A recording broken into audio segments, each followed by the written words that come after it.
watching The Producer's Room, a streaming web series featuring the creators behind the hit songs of today's music industry.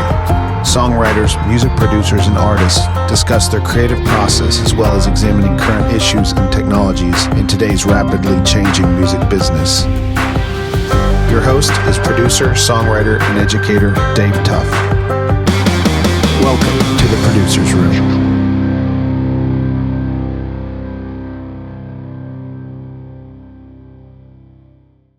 Welcome to this episode of The Producer's Room. I'm your host, Dave Tuff, and as always, we're coming to you from the historic House of David Studios here in Nashville, Tennessee.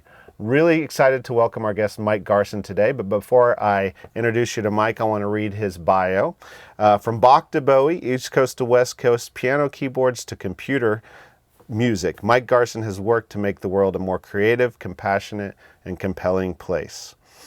Mike is perhaps best known for his relationship with David Bowie, which began in 1971. He made his mark on 19 classic Bowie albums and has traveled thousands, if not hundreds of thousands of miles on tours with David Bowie. Mike, like Woody Allen's Zelig, Mike Garson seems to reappear at various points in music history, playing with artists such as Martha and the Vandellas, Stan Getz, Lulu, Nine Inch Nails, St. Vincent, Luther Vandross, Smashing Pumpkins, Gwen Stefani, Freddie Hubbard, and dozens of others who have had their sound enhanced by Mike Garson. Most recently, as Mike has premiered his symphonic work, Symphonic Healing Suite, in Costa Mesa, California. And we're going to get more into what Mike is doing nowadays. And I would encourage you guys to look for them in Nashville. They give several concerts all over the country. I know they'd given one in Los Angeles, and they have one coming up in Nashville in April. And once again, we're going to talk more about that with Mike. But before we get into that, I want to go ahead and say hello. Thank you, Mike. Thanks so much for being on The Producer's Room. Pleasure. Really excited that we could bring you from Los Angeles and get you here to Nashville for a couple days. And you guys are here. Let's go ahead and get into, before I forget, why you're here in Nashville and the purpose of your mission here. Yeah, because the concert is April 21st, I'm here setting up meeting, finding musicians, getting the conductor, working with the symphony at Schermerhorn where it's going to be. It's a whole world when I'm not just being a sideman for David Bowie or Smashing Pumpkins or whoever I've worked with. This is my project, and I can't just compose it and play. I have to make sure there's some people in the place. Right, exactly. But this is you did compose this entire suite, correct? I composed a symphonic suite. It took me several years. It's 50 minutes, maybe 55. It has 12 movements. It starts with a pipe organ that sounds like Bach on steroids, and it goes into a fanfare, and there's ballads, and then there's stuff that sounds like very advanced New Age music, and then other times it's got jazz elements and classical elements, Renaissance elements, and there's one vocal in there that has a jazz singer. So it's a suite that I carved, and this 12-movement suite, I was tested out with the brain surgeon that I work with named Dr. Doomer in California, and he took 30 of my pieces and he tested them out on 100 patients. Oh, wow. So you guys are already doing some research, right? That's right. This was the early research, and they picked their favorite 12. Some, they said, made them anxious, so I said, well, I'll save that for my symphonic anxiety suite, because I couldn't play like the wild stuff I played with Bowie on Aladdin Sane, and that's kind of crazy stuff. So a lot of it is very calming, but some of it has got nice motion, but they tend to like the more tonal stuff. Right. Interesting. And when we did it in L.A., I had Joe LaBarbera, who was Bill Evans' last drummer, and I had Bob Shepard, who was just an amazing sax player, Larry Kuntz, who's one of the greatest jazz players, and then I had an opera singer named Jessica Tivins, and I had a virtuoso clarinet player from Korea who played these cadenzas that I wrote. So the music goes all over the place. It takes it on a trip over a 50-minute period. Wow. So that will be the second half of the show at Schermerhorn. The first half, because now we're doing work on Alzheimer patients, they tend to like music from when they were growing up, because taps that part of their brain. Right. So the first half, we're going to use some Nashville singers, and I'm going to do kind of songs that I didn't write, like Wonderful World and a Beatles tune in Imagine, and these kind of things that Nature Boy and these pieces that these people recognize. So that will be the first half of the show. And then the second half is the Symphonic Healing Suite. So when people attend the concert, are they supporting the Music Heals Foundation? Or That's is it right. It's a benefit concert. Okay. Obviously, we're looking for donors all the time, and they can go to music-heals.com. Okay. And it's really musicheals.com, but we needed the dash to get the right domain. Yeah, so right. music-heals.com. No, that makes sense. And learn more about the project. Learn more about the project. And then, it's a regular concert where people buy tickets. And then we're working with doctors and scientists at Vanderbilt. So a lot of the money is going back to Nashville. I'm working on pieces for autism. Mm-hmm. And my grandson who lives with us, Jacob, he has autism. Okay. And he's going to perform.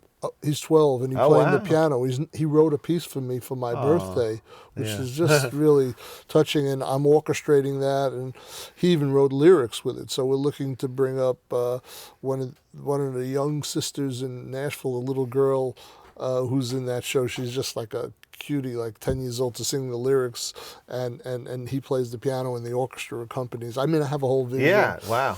So, but the study that they're doing at Vanderbilt, I've written 6 pieces of music at different tempos, major keys, minor keys, 3/4, 4/4, and they're testing it out with autistic children, where they put 120 electrodes on their head and they do these EEG tests and they see the waves and what the music is doing them. So this little study will probably go on for 10, 20 years to see how the music affects. We all intuitively know that music heals. Something's happening. People have been being entertained for thousands of years. So I'm not reinventing the wheel. It's just that I've been putting a lot of attention on it. And now that we've surveyed a lot of people, so that was an intuitive survey, even though it was done by a brain surgeon.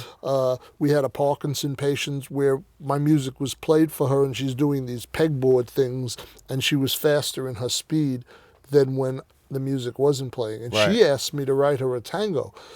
The tango, she danced on the stage with her husband, and she had better balance when she was dancing than she was walking. Wow. So we're seeing some good things. The artist is always 500 years ahead of the scientists. They'll hate me at Vanderbilt, but the truth of the matter is they need to do it via the scientific They just got to prove it. We they already know it. Yeah. We know it. I'm patient. Right. And as long as I'm playing, I don't care. I could write those test pieces for them. They were very simple. But I feel that the music works. Wow. And especially when the intention is for healing. But see, some people just think, well, it's to heal the person physically. You might get that result, but what about the mental healing when someone's stressed out and their iPod is on? And what about on the spiritual level, or someone's getting ready to depart and they're done with this life and move on, the music there? And what about preventive music, like preventive medicine? How about saving the medical bills and getting people listen to certain music? Right, so exactly. All of those. I have an intention to put an app out where every hospital and every retirement home has this music, instead of just watching the news all day long and getting blasted with 1/1000th of what's going on the planet. When a lot of people are creating things and scientists and music be made, all you see is the same thing on there. People think the whole world is dangerous, and it works by fear, and that's not what I'm about. So those are my intentions in this next, let's say, third of my life, because I really have done, thank God, everything else. And now it's kind of, it feels like this last 50 years of performing. I've actually been performing for 56 years. I just turned 70. Wow. And I have more energy than when I'm 20. And it's just crazy. I mean, I practiced the piano maybe 150,000 hours, and it was my whole life. And it was like all of that was almost an internship, so I could write this music that's kind of reaches people on a deeper level. But I still play my normal concerts, and I write concertos and do different things. So that's what I was going to say is when I look at your background, and even when you were talking about your healing suite, you could just see it in all the parts.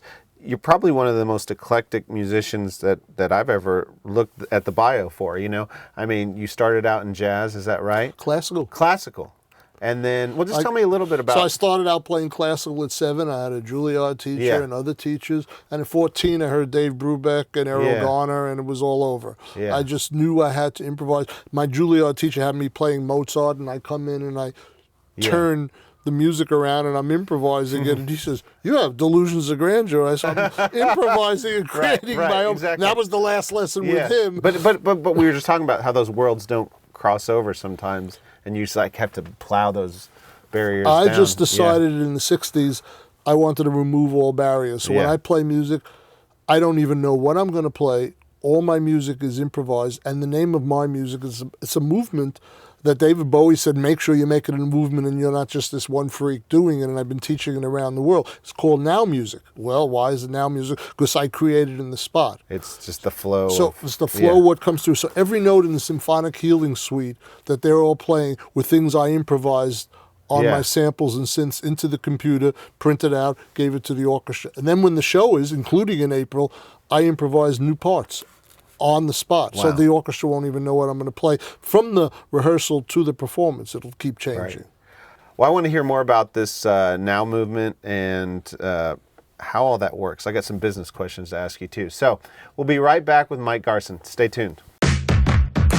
All right. The town has this energy. You never know who you're going to bump into. We moved to Nashville, and I started singing in clubs 5 nights a week. On any given night, you can go to the End and watch a show. You go to Tootsie's and watch a show. You go to Exit Inn, you go to the Ryman. They're sick musicians and sick singers. It doesn't surprise me it's Music City. Welcome back to the Producer's Room. I'm Dave Tuff once again, and we're here with Mike Garson, which it is a pleasure. And we were just talking about the Now School of is that what you call it, Now School of Creativity? It's just now music. Now Music. And can people find out about that online as well? They'd have to dig a little deep. dig a little. But basically, my whole life, when I switched over to jazz, was improvisation. But in a jazz tradition, in every way of jazz I played, Dixieland, I played bebop. But you still had a form? You still had changes in the form? I had changes, I had a form. Okay. But I played free music in the 60s with no form, the Ornette Coleman stuff. I played with out-players. I played with big bands with 26 guys all improvising at the same time with Dave Liebman and Steve Grossman and Mike Breck. We're all on the record. Everyone's playing. No chords, no nothing. It's not my favorite stuff, but I did all of that. But somewhere in the mid-90s, I started improvising very short pieces, but they were all atonal. And I almost made a self-imposed discipline, and none of them were allowed to use any jazz notes. Ooh, and none of them were allowed to be tonal. Yeah. So I did this for 5 or 6 years, and it started off with 30 etudes that were maybe a half a minute or a minute, and they went into nocturnes in every key, into sonatas. And since 1995, I've written like 3,300 classical pieces, long pieces, that all sound like they're written. Yes. Unless I feel like making them sound like they're improvised. But my goal was to make them sound balanced like a sonata, so people don't know when I do those if I wrote them. Yes. So I never play the pieces again. So then I give them to concert pianists around the world, because we print it out in Sibelius, etc. And they're playing. So there's two great concert pianists, one in Texas and one in LA, that's working on albums of my music. Crazy. Well, what I want to ask you about is, because this prolific work is just flowing through you, like you said. So where does art meet commerce? Because that's where I get trying to give suggestions to some of these really talented kids that I see, coming up, maybe future Mike Garsons. You seem to be able to make a living from it, but is it just the universe saying it's flowing through you and we're going to reward you for that flow financially? I mean, or that's where I'm really, how do we call this the music business instead of just music? You seem to make it work. Barely. But when I play rock gigs, I get paid well, and when I do jazz gigs, they're the same as it was. I used to make $5 on jazz, and they went up to 50 or 100, and I still get that on those gigs. But I have to play. I played a gig. Do they balance each other out? Do each of those balance bring stuff? Barely. Yes. There are guys that have made much more money than I have. I'm basically always in survival mode. But I have never compromised my musical integrity, so I'm very grateful for that. Right. But I barely get by. But I'm a hard worker. So, and I also have taught privately since 1963. I've had about 11,000 students. Yes. Okay. So there's always a little income from there. I taught at Coburn. But you're wearing a lot of hats in this in this music industry, and I think that's important for the. I've done jingles for television shows. You've probably heard tons of things I've done, but my name's not on them, and I've just done it. I've done movies. I did the piano parts in Boys in the Hood. I just did Gone Girl with Trent Reznor, and I played the piano on that. So different things. It's the universe kind of comes through just about when that last telephone bill is going to be shut off. Right. So I can't brag and say, you know, Burt Bacharach or Marvin Hamlish or George Gershwin in terms, or Aaron Copland. Those are some of the musicians that became millionaires. I struggle, but I have my integrity. So I suspect that's what keeps me going. Yes. And that's what I was getting to. So does that answer the question a little better? That does answer it. And I think in the rock world, I read this quote that said, you're one of the very few rock pianists capable of performing extended piano solos. So that's actually to your benefit. And you know this, I'm just saying it for our audience, that you do have that background and then you're bringing it to another genre, I guess. Well, Bowie's quote in the London Times in 1973 was, Mike Garson was the greatest rock pianist in the world because he doesn't play rock. Right. That's David Bowie for you, exactly. you know. Yeah. But it's like I don't really see, as I mentioned before, boundaries in music. Whatever I hear and feel is what I play. That's why my Now music came about.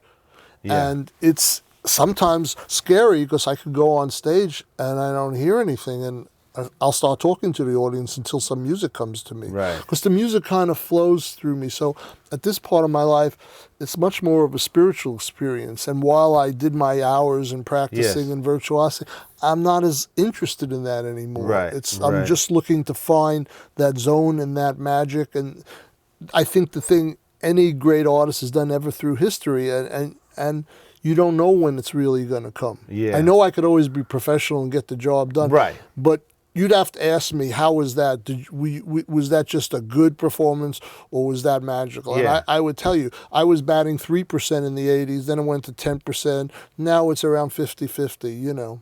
And with my what changed? What changed? I mean, more channeling, more tuning into these things coming down as to a composer friend of mine says, I'm connected to the cable company, he calls it. Right.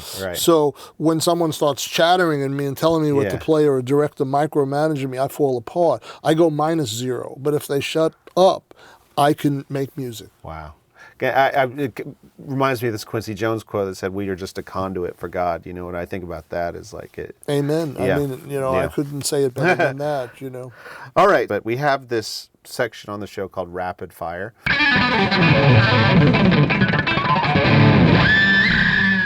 And you can say I pass, I plead the fifth on some of these questions, where it's just these kind of fast questions I'm asking you, maybe a little bit off the cuff, maybe a little bit funny in a way. Like a musical Rorschach Exactly. test. Exactly. I like that. That. So, so here's my first question. If you could be anyone else, who would it be? And this could be music, this could be life, this could be, you know, spiritual. If you could be anyone else besides Mike Garson, who would it be? You know, I'd have to go towards the Buddhas that have been through history and Jesus and these kind of people who set examples. You know, it's a little grandiose, so I'm awkward saying it. But if you're asking a question, and there's, especially as you get older, you aspire to do the next right thing, and you want to, you know, just, it's as silly as that you learn in kindergarten, but random acts of kindness and having compassion and, you know, forgive them for they know not what they do kind of stuff. So it's a struggle trying to have patience when you're dealing with idiots and stupid people. We're all human, So we're all human. So I suffer with that like anybody else. But for the most part, that's always my continuous goal. But I think the only way we could do it is not even as Buddhas or Jesus or Mohammed. It's more like, or... You know, I grew up Jewish. I thought I was going to be a rabbi when I was a kid, and then I went into pre-med stuff. It's none of that. It's contacting the essence of who I am, because all people really want to feel is you. And everybody has a you, but a lot of people create these false personalities just so they could get along in life and be accepted, and sometimes they don't show their real selves. So that's great. And to be an artist, you do have to have that vulnerability. So I'm always sort of keeping that open. You don't want to create, as you know the word, too many filters. Right, exactly. That was great, and I think it ties into what you're doing now, which is perfect. There's no coincidences. How all this evolved is just absolutely perfect. But would have I ever thought of it? And you know, When I actually said to the brain surgeon, Dr. Duma, this is what I would like to do. Would you like to be part of this? He literally said, he thought I had delusions of grandeur and I was a megalomania. So I just about when I was ready to leave, he said, "Oh, I get it. It took an hour, and now he's totally on board." Well, good for Duma. He's a great guy. He's a good guy, right? Okay, so and this may be varying in different stages in your career, but I guess where you find yourself right now, favorite composer other than yourself? It changes about every 3 minutes. Okay, all right. So right now, what are you chanting? Right now, I was thinking of John Lennon because I'm working on an arrangement of Imagine for the show. Yeah. Isn't that wild? A song with 3 chords. Yeah. But, the beauty and the depth of it. Tomorrow it could be Ligeti, it could be Bartok, it could be Bach, it could be last week it was Beethoven. I just composed a homage for Beethoven because in 2020 it's his 250th year. Wow. So birthday. So a great concert pianist in Germany is asked 250 composers around the world each to write a piece. Oh, wow. And she's playing each one over the next 4 years, and they're all going in music books. I've just written mine. I was asked to do it, very flattered, and I've just done that. So it was Beethoven last week, and it could be you don't Keith have to follow Jarrett tomorrow. the harmonic conventions of Beethoven, or you do? It's supposed to. No, Okay. it's more of how he affected me. I got you. I actually A did feeling write of a symphonic work that has never been premiered of his Beethoven Fifth that I did all with synths, and I called it Beethoven 5.1. like that. And I took the score, and I put the metronome at 40, and I watched every note in rhythm, but changed every note, but followed the form. So it made me better composer. Yeah. And the music sounds like in left field, but it's good. But it was when I was writing pretty atonal stuff. Okay, so next question. If you could choose one superpower, what would it be and why? I like the way you think with these questions. You must be getting at something. I don't know. I think the superpower is to be able to be in the present. Okay. And be in the now. I like that. And it's not so much, I think we all have the potential for psychic abilities, but I believe they're gifts that come as openings, and when they come, you utilize them. But it's more important to be here now. There have been books about it, and it could get a little corny, but if you're present, you usually will do the right thing. Wow, I love it. I love it. It's all coming together. Just because you're doing so well in this section, I got a few more, and then we're going to jump out to the piano. I really don't know how to play. Did I ever tell you I was? This is all made up. Just let it flow, man. Let it flow through you. Well, I've seen you on stage with David Bowie and That's others. a guy that looked like me. Exactly. We were just talking about cloning ourselves to go to that business meeting. You send your clone that way. You don't have to do it. But the thing is, each clone gets stupider per this movie I that I saw years ago. Yes, okay. I never learned that. All right. So best piece of business advice you were either given or learned along the way. The best piece is musical advice. Well, I'll give you the business one first. It's kind of like the day the gig is over, you're not self-employed, you're unemployed. Yeah. So you have to be in a constant state of promotion, always making yourself known, be it by writing a piece, by going hanging in a club, by sitting in, by YouTube these days or whatever it is when I grew up. And by making yourself known, it allows the possibility of gigs, work, compositions coming in. So a lot of people, what they do is they promote for several months, then several months later the gigs come in, and then they're doing the gigs, they forget to continue to promote. And then when the gigs are over, then they have to start again, but now they have to wait and make no money for 3 months. So it has to be the piece of advice. And that takes a lot of timing. I mean, the overlap. That's right. So you always have to continuously be promoting. I mean, this interview is promotion. Exactly. You know what I mean? So it's not a dirty word. No. It's used with making people aware. I mean, that's if they're right. not aware. That's all it is, And what's the music one you asked about? No, I was going to say, I was going to say to that is Steve Jobs said if I had $2, I'd spend $1 on the product and $1 for PR. So I think it ties to the business world. But I was just talking about a musical, the musical side of it. Best piece of musical advice. I know that's there's so I have that. Yeah. Practice. It's a good one. But the people who PR all the time themselves, and then when they play and the music is horrible, it's painful. But how many? Okay, here's my question for the students out there: how many hours in the practice room are worth 1 hour in live performance, or vice versa? Do you feel like live performance you're going to get more out of than being in the practice room all the time, or you need both? Yeah. I had at least 10 or 15 years of 8 hours a day. Dang. And then I went out and worked jazz gigs for 6 hours in New York. Wow. Now, since I do a lot of composing, I maybe will only practice a couple hours a day, because at a certain point, how fast do you want to be? Right. It'll start to sound like a whole note if the 30 seconds get so fast, Yeah, exactly. So you start looking at other things as you get a little older and mature. Yes. But I believe in a lot of practice. If you're doing only pop music, you don't need as wide a vocabulary, you don't need as much chops, but even a simple singer-songwriter, they have to play that E chord right, they have to go to the, you want it in tune, you want the rhythm right, you want the vocals sounding right, so that takes time, but you could start off with if you have a decent voice and you want to be a songwriter, in a year or two, if you have something to say, you could be doing it. You can't do that as a classical pianist or as a jazz pianist. You've got to figure 20, 30, 40,000 And hours. is practice how you get to the point, like you said, where you're at, where you just hear something and let's play it? Well, I mean, or is that a whole nother? No, for me, it was like learning 5 languages and the poetry and literature of it. Right. I struggled. I hated my playing for years. It all felt stiff. I played scales, arpeggios, Chopin, Liszt, Bach, Keith Jarrett, Herbie Bud Powell, Arteta, Oscar Peterson. I notated these solos, all the stuff. And then I threw it all away. And I had to relearn who I am and what I want to do. Right. So, but it takes that. You got to learn the language and then speak it on your own and terms. I wanted to know the classical language, the jazz language, the fusion language. I also wanted to know the composition language, so I studied all the composers. But now I could write a piece that is as simple as Imagine and be equally happy as doing something virtuosic. I don't know what will come out because you have to stay that conduit, as you said. Yeah. And it doesn't always happen. Sometimes I don't feel music. Right. And we don't know because I'm about to ask you to play the piano, so we'll see if you feel it. Because I've had business meetings for 3 days and I'm so fed up, I could sit at that piano for 10 hours. The question is, how much tape do you have?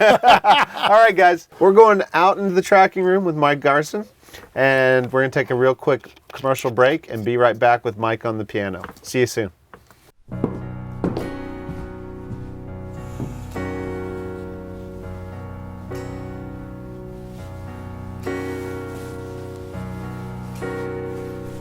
What would a degree from Belmont University mean to you? I'm so proud of you, darling. Maybe it's time you found out. Thanks, Dad. I can't believe I finally did it. Belmont University Adult Degree Program. Finish what you started. Hey guys, welcome back to the producer's room. Now we are in the tracking room at House of David Studios, and like I was saying, we got a famous piano player playing a famous piano here. I think David Briggs said this goes back to Dave Brubeck and Liberace, and it's played on lots of songs. There you go. Yeah. Do we have? Oh, that's 9/8, right? Yes. 1 2 1 2 1 2 3. Yeah. Wow.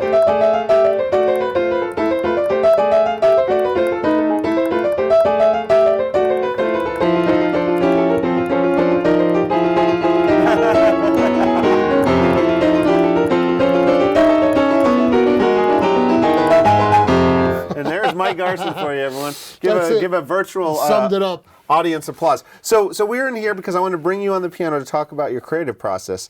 So you're sitting down, you let it flow through you, but are you starting with any melodies in mind? I mean, like if I suggested a melody, could you improvise on that? Or, I mean, where are you starting? Are you starting from a feeling? So the process, as you know, probably is actually infinite. Right. So from one viewpoint, I'm starting from nothing, and I have nothing in my head, and I let it flow. But there are times, you said Brubeck, so I started playing Brubeck. Yeah. You said Monk, I could start playing Monk. You start Bill Evans, I could start playing that. Or if you say, let me hear what you could do with, Happy Birthday. Or Yes. So, it sort of depends on what my purpose is and what the function is of what I'm trying to do. If I'm playing a certain kind of music that's supposed to do a certain thing, I'm not going to just switch in left field. But essentially, it's nothing. Yes, yes. And then hopefully that, what we would call potential in physics or science, can be utilized for something. So there has to be generally an inspiration, an ultimate goal. Well, let's take the healing suite, for instance. Your ultimate goal is to, I'll let you fill in the blanks. Inspire people. Yeah. There's several goals, physically, right? mentally, spiritually, as I said, preventive medicine, make them want to create, make them want to play an instrument, make them want to draw art, dance. It's like, I used to, when I taught piano for 20 or 30 years, teach people how to play the piano, and that makes sense if I'm a piano teacher, but then the goal became whatever their higher self is supposed to get from it. So if I teach them all this stuff and in 6 months they say, I want to be a doctor, I've done my job. Or I hate music, I've at least eliminated that from their life. Yes. So I don't have a specific goal except what's best for them. Yes. So it goes back to that, you were just alluding to that in the other room, to thine own self be true, learn what you're about, and then give that back to the world. I think that's the most honest way and same way and passionate way, but I'm sure there's a million ways that the creative process can work, and each person would have their own twist in it. Mine is always shifting, changing, you know. Okay, let's take it back to, let's simplify it maybe down to some of the rock music you played on. You walk into the studio, David Bowie or Trent Reznor or Billy Corgan, and you can give examples if you want to, says, you know, we got this rock song, it's 2 chords. How do you create a part, and how do you know when you overstep your bounds or understep your bounds? How much simplicity does it need? I know these are all words, so it's hard to, you would have to hear the context once again, but... You're answering the question exactly right, as well as asking it. You said both. Okay, so let's say you have 2 chords, a D and an E or something like that, D major, E major. So you're producing this piece now? Yeah, we're going to produce this piece. All right, it's going to be a rock piece. You want? We're going to do just a real straight ahead 100. Yeah, right. So, keep going.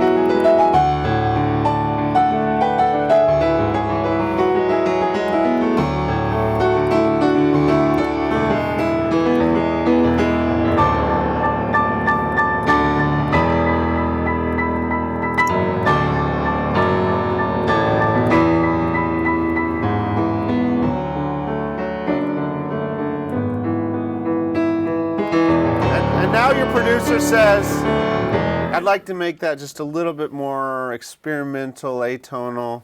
Where are you going to go from there? So maybe...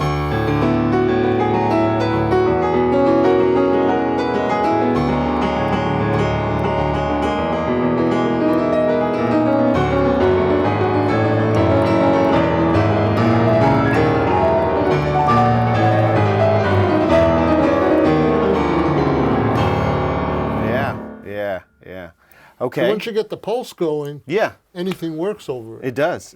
So it's almost just as much about the rhythm, if not more, than even the tonality. And the rhythm shouldn't be this way. It needs to flow this way. Yeah. Now, mind you, if I heard the singer and if I heard the lyrics and I heard the drummer, it could be a whole other thing. In this case, you just only play a D and E. Maybe say it now. Maybe I'll do. Right.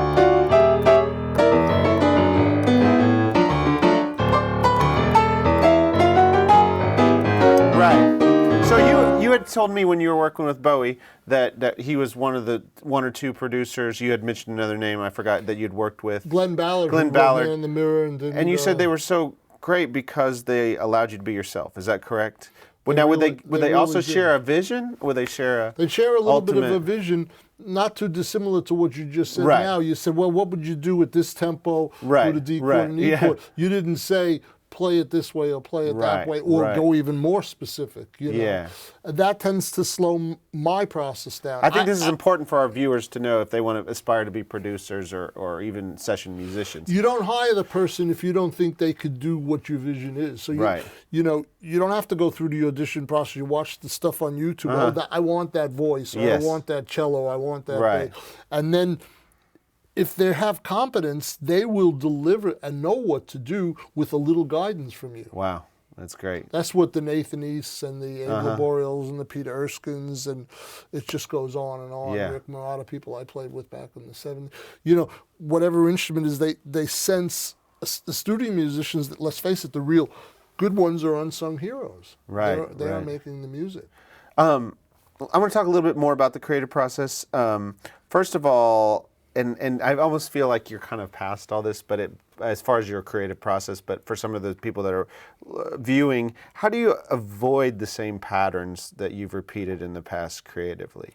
The best way to avoid them is play them till you don't want to play them anymore. Just get tired of them? Get tired of them yourself. Right, you know? right. One of the things I'll have a student do, let's say you take a tune, Stella by Starlight, Right, you know that? right, oh yeah, yeah, Or yeah. Autumn Leaves or something.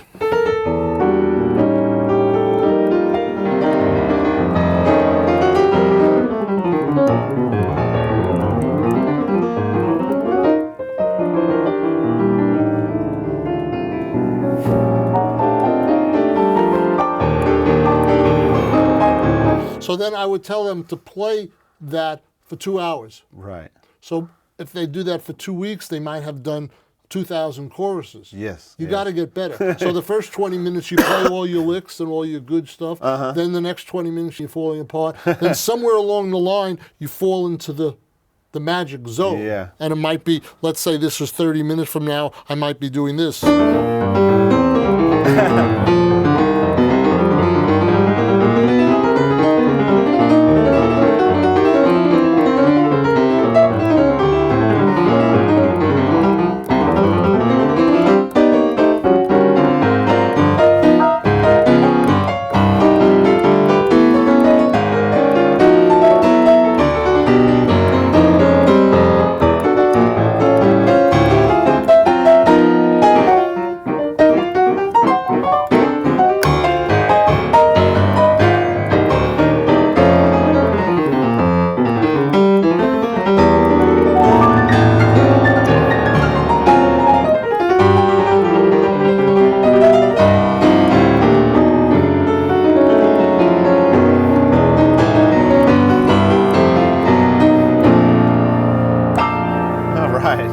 I feel like we need a virtual clap track here. I can hear the audience clapping out there.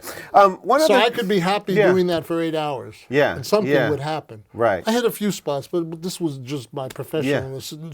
At a certain point, I'd find things I never played. Yeah. So I'm a big proponent, and Monk taught that to a piano student. You just put the metronome on 2 and 4, and you play it for a few hours a day, one song. Yeah. No matter how bad it sounds, the only thing you don't do is lose the beat. Right. You play any wrong note, any wrong chord, but keep the time. I like that. That's Isn't that great? such good stuff. Yeah. How do you know? Speaking to composition, how do you know when something's done? And when do you go back George Lucas style and revise it, or do you? You just move forward. I tend to move forward in my creative process. I have revised a few pieces, but you know when it's done when you feel a sense of wholeness about the piece. Sometimes I'll give it a second day to digest, and maybe a third day if I'm writing a song. Yeah. If I'm improvising, it's what it is. Right. But if I'm asked to write a song that's AABA, I'll carve that, and it'll take a few days to get right. But if I'm just improvising, I don't self-coach and question it. Yeah. I just play. Yeah. And if it sucks, it sucks. Right. Maybe it's supposed to suck because it sucks out there. You know? Exactly. Well, and one other quick question about your compositional process is, it seems like you are, and of course we don't have any technology here, but you are utilizing technology, and you may have not grown up with that. So did you have to teach yourself all of the MIDI, and you said you were programming and doing Sibelius, and I love toys. yeah. I used to have 3 grand pianos in my studio, about this size, and they were all player pianos, Disclaviers by Yamaha. Yeah. I have them all playing in different directions, different time, different meters. I get my synths going. I could play the synths from the piano because it was all MIDI. I kind of just all picked it up enough to be dangerous. I'm not a programmer, I'm not an engineer, but I could do all those things because I'm writing at 2 in the morning. I can't call my engineer. Right. But I never shut my equipment down, and it's always in record because I never know. That's a good idea, just in general, yeah. I mean, just so you can go create right there, yeah.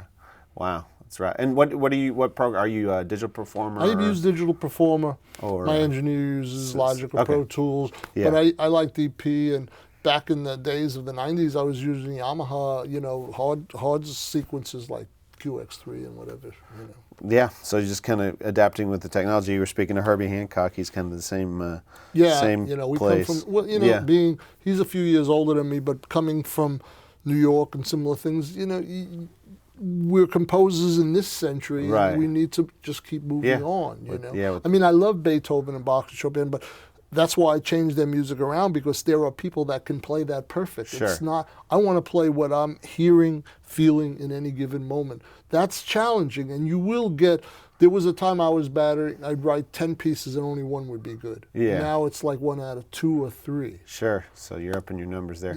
Well, any other thing that you want to talk about as far as composition for our audience? Or, I mean, they can, let's just talk about where they can find you, because they may want to study, they may want to research you more. Your personal website is MikeGarson.com. Is MikeGarson.com. Okay. I think that's where I am.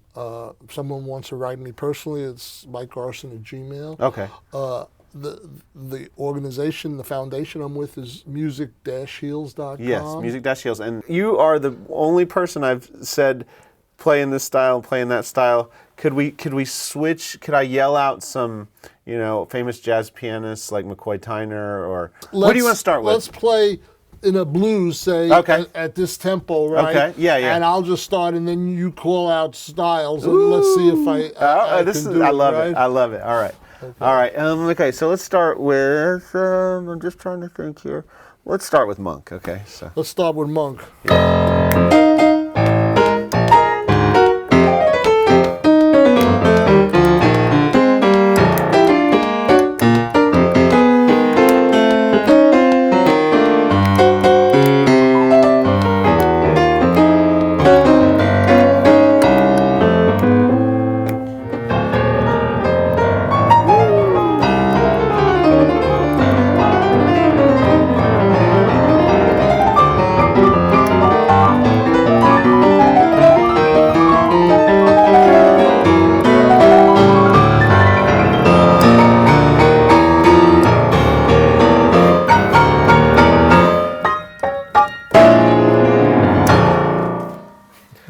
Ladies and gentlemen, Mike Garson. Sped it up a little bit. Thanks so much. My pleasure. And let's go ahead and, why don't you go ahead and play us out a little bit more.